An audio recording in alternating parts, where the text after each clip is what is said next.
आज हम लोग बात करेंगे गैर मजरूआ ज़मीन के बारे में।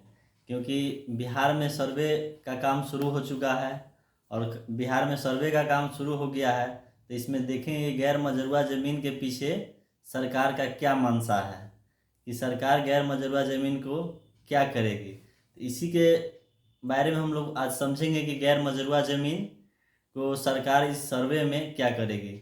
बहुत सारे लोग घबराए हुए हैं कि हम लोग गैर मजरूआ ज़मीन में हैं और हमारा ज़मीन का सरकार छीन लेगी तो मेरा मकान टूट जाएगा, तो मेरा मकान सरकार द्वारा छीन लिया जाएगा, मेरा ज़मीन को सरकार द्वारा ले लिया जाएगा।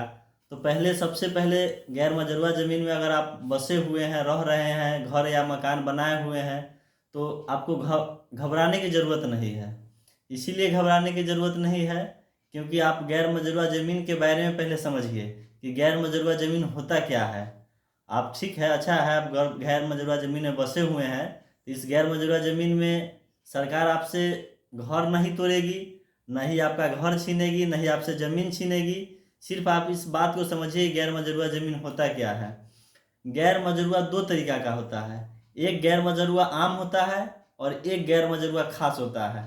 तो आपको देखना है कि आप किस ज़मीन में बसे हुए हैं, गैर मजरूआ आम में बसे हुए हैं, घर बनाए हुए हैं, कि गैर मजरूआ खास में बसे हुए हैं और घर बनाए हुए हैं। इस चीज़ को आपको देख लेना होगा।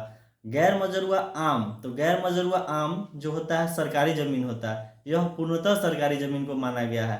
और गैर मजरूआ खास जो होता है वो पूर्णतः सरकारी ज़मीन नहीं होता है। इसीलिए अगर आप गैर मजरूआ खास में हैं तो विशेष टेंशन लेने की ज़रूरत नहीं है, क्योंकि गैर मजरूआ खास जो ज़मीन होता है किसी मालिक के नाम पे या राजा महाराजा या किसी न किसी के नाम पे या किसी स्टेट के नाम पे होगा, वो गैर मजरूआ खास होगा, जो कि उस मालिक या उस आदमी या उस राजा या उस स्टेट के द्वारा किसी व्यक्ति को दिया गया होगा, या वह दान में दे दिया गया हो या किसी भी माध्यम से दे दिया गया हो, तो गैर मजरूआ खास जो होता है। और गैर मजरूआ आम जो होता है वो पूर्णतः सरकारी ज़मीन होता है।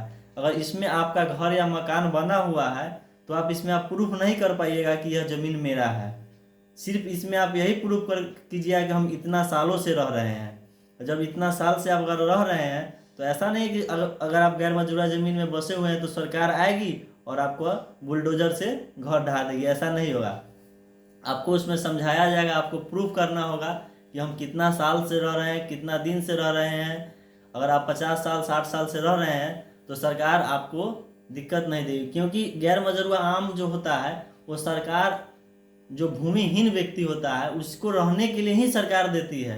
अगर आपके गांव में गैर मजरूआ आम ज़मीन है और आपके पास रहने के लिए नहीं है ज़मीन, आप भूमिहीन व्यक्ति हैं, तो उसी गैर मजरूआ आम ज़मीन में से सरकार आपको रहने के लिए ही देता है। तो ऐसा नहीं है, घबराने की ज़रूरत नहीं है कि हम गैर मजरूआ ज़मीन में बसे हुए हैं तो सरकार आएगी और हमारा ज़मीन तो या हमारा मकान तोड़ देगा या छीन लेगा। इससे घबराने की ज़रूरत नहीं है। इस पर प्रक्रिया है, इस पर कोई अभी क्लियरिफिकेशन नहीं आया है इस पर क्या होगा। इसलिए आप लोग घबराइए नहीं कि हम गैर मजरूआ ज़मीन में बसे हुए हैं तो सरकार हमारा ज़मीन छीन लेगी, हमारा मकान तोड़ देगा। घबराने की कोई ज़रूरत नहीं है।